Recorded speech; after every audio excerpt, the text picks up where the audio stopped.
Converge Import, di nakapagtimpe, sinapak si Joseph Taha at Coach Alden Ayo pakape-kape lang sa gitna ng mainit na laban. Converge Fiber between Blackwater Bossing. Ang Converge pumapangatlo ngayon sa standing with 4 wins at 2 losses. Hawak nila ang 3 sunod na panalo habang ang Blackwater nasa bandang ibaba with 3 wins at 4 losses. Yaling talo kontra Token Text Tropang Giga. So opening first quarter, mainit na agad ang laban. Sinimula ng Blackwater ang quarter with 7-0 run. Justin Arana 2-point layup galing assist ni Jeron Teng para sa unang puntos ng Converge. Well, umabot pa dyan sa 9 points ang kalamangan ng Blackwater mula sa mainit na opensa ni Cameron Krutwig, 11-2. Pero bandang kalahating minuto, nakadikit na ng bahagya ang Converge Fiber. Sa pangunguna naman ni Quincy Miller, 2-point pull-up jumper, butata ang inabot ni Ato Olar. 1 minuto't kalahati matapos ang end one play ni Alec Stockton, bagsak si Joseph Taha matapos bigyan ni Quincy Miller. Nagsimula ang pangasar ni Taha matapos mabutata etong si Miller. Patuloy ang tulakan ng dalawa paglipat ng possession hanggang sa hindi na nga nakapagtimpi ang Import. Hindi makikita sa video ang pagsapak ni Miller pero makikita sa screen na nakabagsak na sa sahig si Taha habang nakahawak sa muka. Technical foul for taunting ang nahatol kay Taha habang flagrant foul penalty 1 naman para kay Quincy Miller.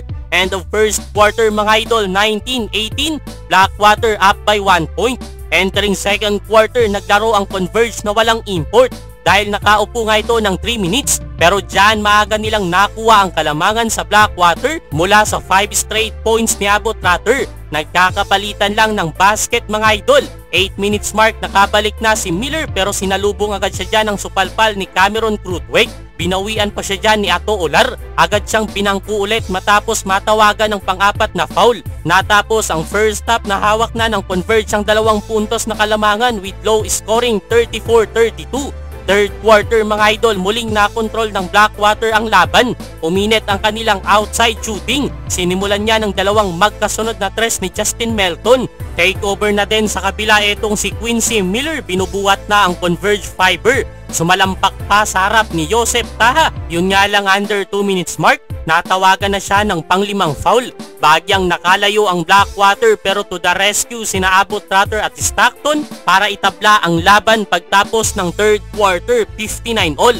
Fourth at last quarter mga idol, sumugal na ang Converge sa foul trouble ni Quincy Miller. Hirap pa rin makaabante ang Converge dahil sa mga ginagawang run ng Blackwater. Nakalamang muli ang Bossing ng 4 points pero 4 minutes remaining, napaliktad ang laban. Napako sa 68 ang Blackwater, kasabay na din ang pagbulusok ni Alec Stockton hanggang sa pumalo na sa 9 points ang kalamangan ng Converge mula sa 5 straight points ni Quincy Miller at tinapos ng Converge Fiber ang laban sa score na 77-71 para kunin ang pang 22 points, 19 rebounds para kay Quincy Miller.